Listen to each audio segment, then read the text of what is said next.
Download the app from the App and Play Store. I'm in conversation with Dr. Selva Pankaj, CEO of Regent Group, and we're talking about our changing world on Sunrise.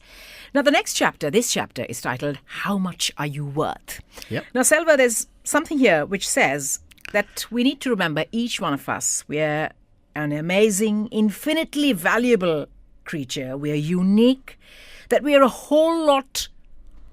worth a whole lot more than meets the casual eye. And you've actually put a sum to it. You've said that the average person is worth about $85 billion. Yeah.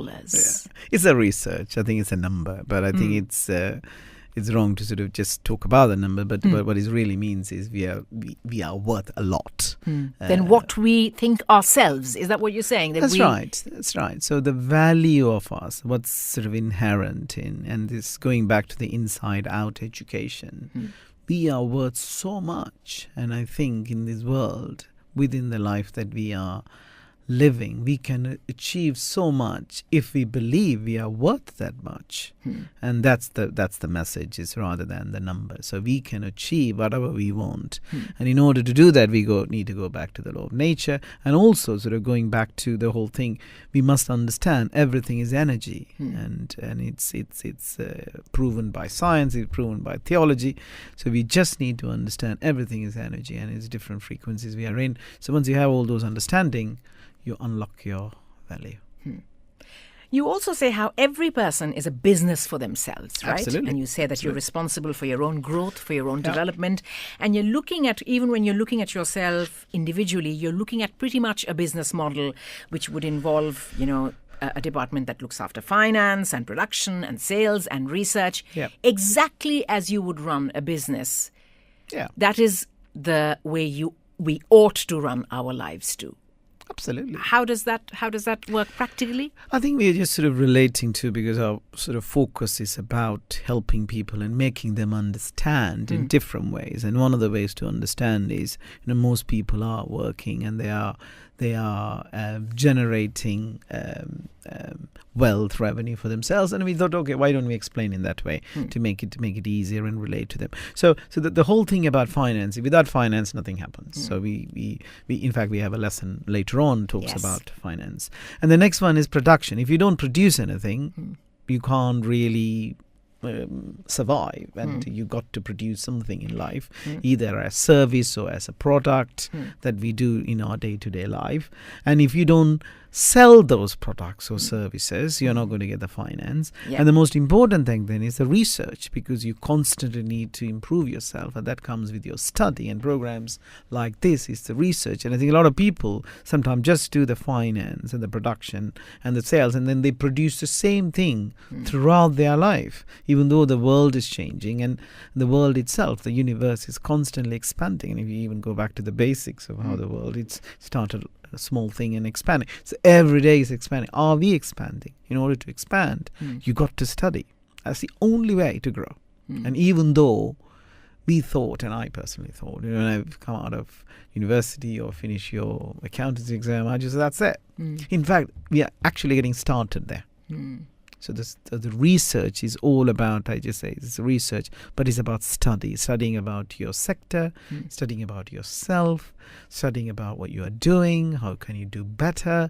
By doing all of that, your production becomes better. And then by production becoming better, your sales goes up, your stock price goes up. I suppose it would be important to reiterate here something you've said before, that staying still is not an option, because nobody stays still. Either you're growing or you're actually diminishing in a way, right? Absolutely. So if you think that, just by being in this loop or just by being in my comfort zone, I'm all right, you're actually not at that same place at all. Absolutely. Unless you're working on self-improvement and growth. Absolutely, because everything is moving. Is a motion of notion, they call it. Everything is moving. Whether we like it or not, we can't see it through our naked eye.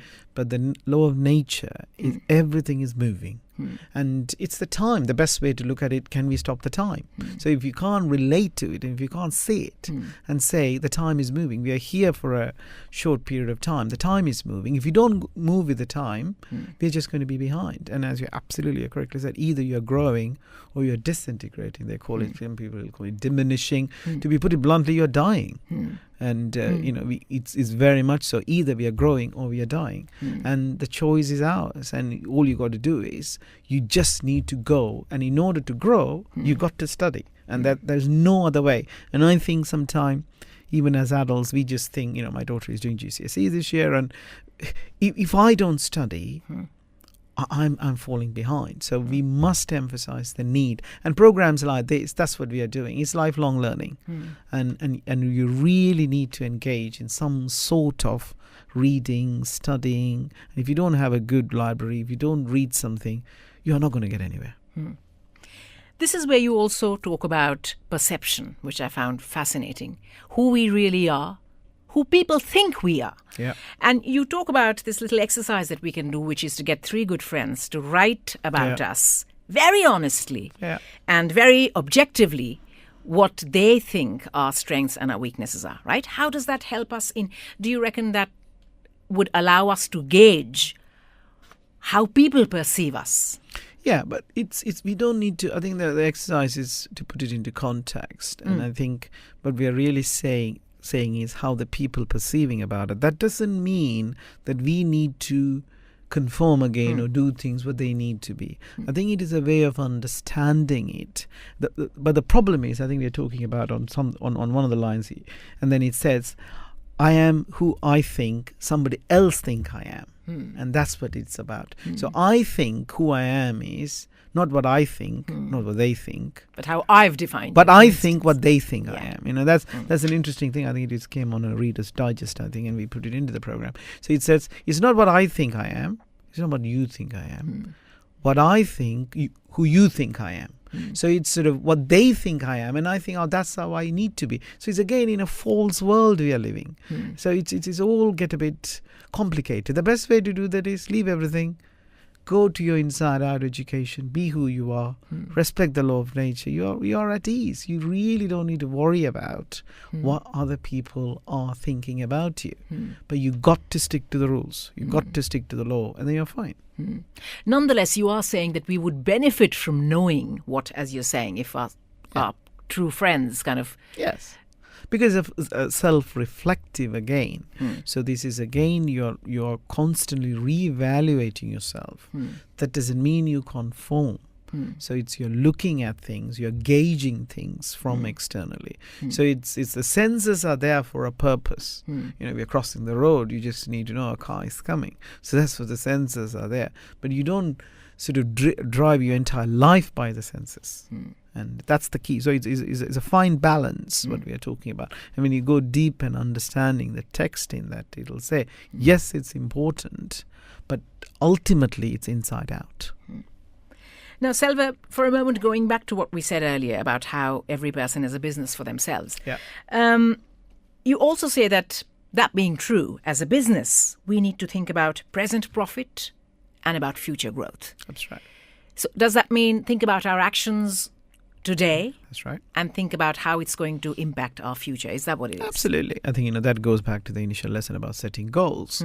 I think you really need to live today. The present is so important, and you've got to concentrate on every activity, as we said. So that's important. But whilst we are doing that, you've got to have a purpose.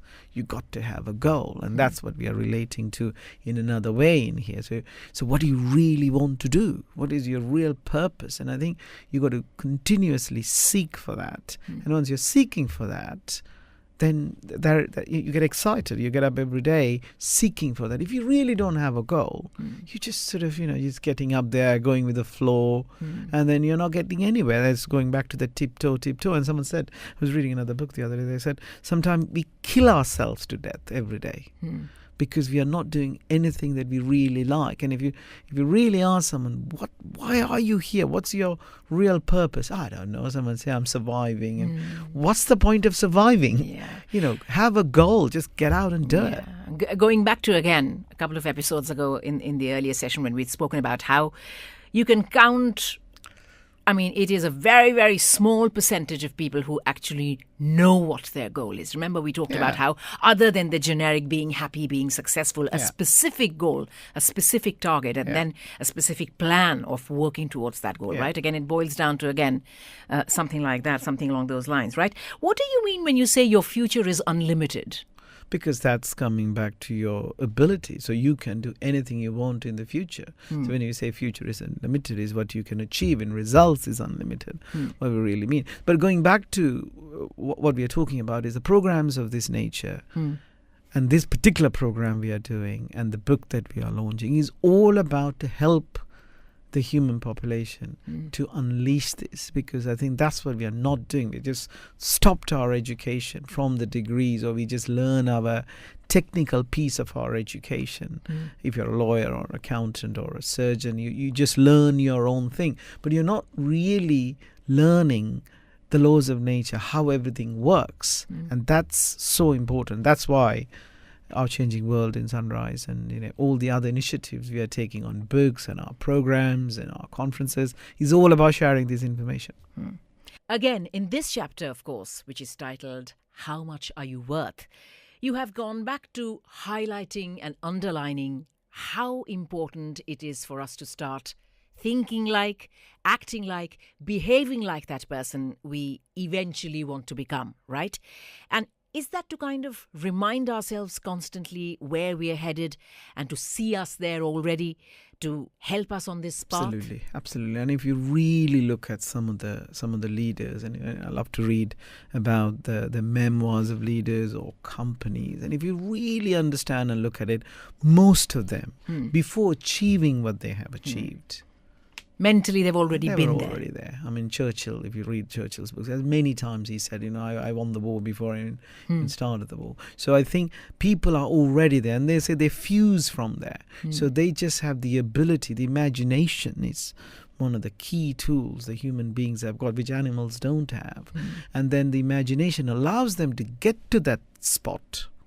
Then fuse from there to get to where they want to, and it's a skill. It comes from your subconscious mind, and it's your ability, imagination. I think Napoleon Hill talks about it. He said he's one of the marvelous and miraculous thing the human beings are given is imagination. Everything happens on imagination.